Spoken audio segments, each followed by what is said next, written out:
Praise the lord. దేవునికి స్తోత్రం. క్రీస్తునందు ప్రియ సహోదరి సహోదరులారా, మన ప్రభువును రక్షకుడునైన యేసుక్రీస్తు నామములో మీకు వందనములు తెలియజేయుచున్నాము. ఈ ఉదయకాలపు సమయమందు ప్రభు మిమ్మును అత్యధికముగా దీవించి ఆశీర్వదించి నడిపించి బలపరచునుగాక. ఈ దినము యొక్క వాగ్దానము, ఎవడైనను దప్పిగొనిన ఎడల నా యొద్దకు వచ్చి దప్పి తీర్చుకొనవలెను. యోహాను సువార్త 7వ అధ్యాయము 37వ వచనం. ప్రియ సహోదరి సహోదరులారా, దప్పి తీర్చుకొనుట, ఆయన యొద్దకు వచ్చి దప్పిక తీర్చుకొనవలని ఆయన తెలియజేస్తున్నాడు. ఆయన దప్పిగొనిన వారిని నా యొద్దకు రానిమ్ము, ఇచ్చయించు వారిని జీవజలములను ఉచితముగా పుచ్చుకొననిమ్ము.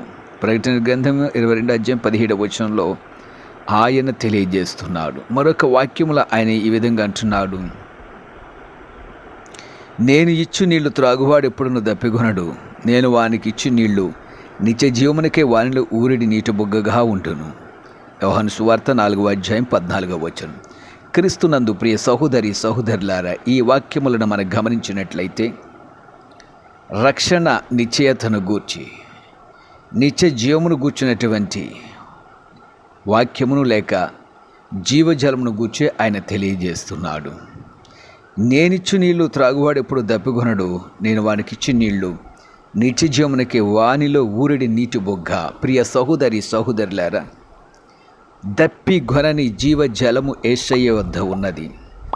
ఆయన జీవపు ఊట అని కీర్తనల గ్రంథం 36:9 చెప్పబడుచున్నది.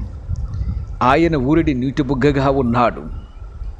అనగా నీకు రక్షణను ఇచ్చేటువంటి రక్షణకర్తగాను, పరిశుద్ధాత్మను అనుగ్రహించే ఆదరణకర్తగాను ఆయన ఉన్నాడు.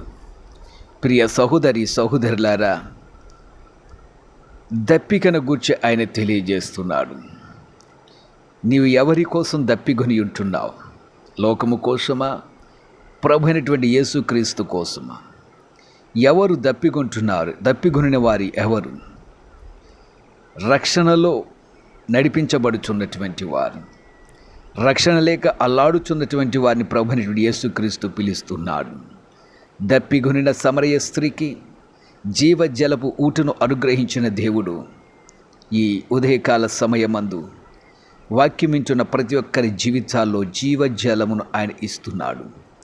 ఆ జీవజలము నిత్య జీవమునకై ఊరిడి నీటి బొగ్గగా ఉంటున్నాయి. ఆయన ఉచితంగా ఇస్తున్నాడు. రూకలు లేకపోయినా వచ్చి భోజనం చేయండి, ఏమి ఇయ్యకయే ద్రాక్షారసాన్ని పాలన కొనుక్కోండి. యెషయా గ్రంథం 55:1 వచనములో ఆయన తెలియజేస్తున్నాడు. ప్రియ సహోదరి సహోదరులారా, దప్పిగా అనగా రక్షణ. ఈరోజు నీకు రక్షణ అవసరమై ఉన్నది. నీ కుటుంబంలో మేలు కలగాలంటే, నీ జీవితంలో ఆశ్చర్యకార్యములు అద్భుతాలు జరగాలంటే నీవు రక్షణ నొందవలసిన వాడవై ఉన్నావు. ఆ జీవజలాన్ని పొందుకొనవలసిన వాడవై ఉన్నావు. ఈ జీవజలము రూకలతో కొనేది కాదు, డబ్బుతో కొనేది కాదు, గెలుచుకునేది కాదు, ఉచితముగా ఇవ్వబడుతుంది. ఆయన తెలియజేస్తున్నాడు, ప్రయాసపడి భారం మోసుకునే వారు నా యొద్దకు రమ్మంటున్నాడు. ప్రియ సహోదరి సహోదరులారా, నీకు జీవజలాన్ని ఇస్తాడు.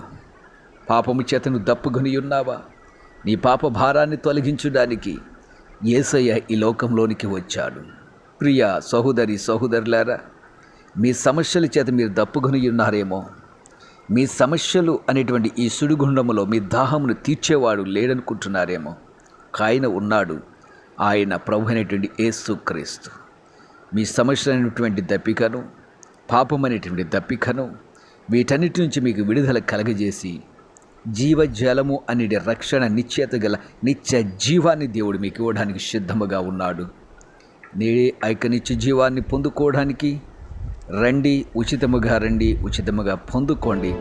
తప్పక దేవుడు మీకు, మీ కుటుంబాలకు రక్షణ నిశ్చయతను అనుగ్రహిస్తాడు. అట్టి ధన్యత దేవుడు మీకు అనుగ్రహించునుగాక. ఆమేన్. ప్రార్థన చేద్దాం. ప్రియ పరమ తండ్రి, జీవాధిపతి, రక్షకుడా, విమోచకుడా, జీవజలముల ఊట ఎద్దుకు రమ్మంటున్నావు. దప్పిగొనిన నీ ప్రజలను, దప్పిగొనిన నీ బిడ్డలను, దప్పిగా అనగా అనేక సమస్యల చేత దప్పిగొంటున్నారు. ప్రియ ప్రభువా, వారందరికీ రక్షణను అనుగ్రహించు దేవుడవై ఉన్నావు. వాక్యం ఇచ్చిన నీ బిడ్డల జీవితాల్లో, కుటుంబాల్లో రక్షణ నిశ్చయత దయచి నీ రక్షణలోనికి నీ బిడ్డలను నడిపించి నీ యొక్క నిత్య జీవాన్ని నీ బిడ్డలకు అనుగ్రహించి బలపరచమని యేసు నామమున అడుగుచున్నాము తండ్రి. ఆమేన్, ఆమేన్, ఆమేన్.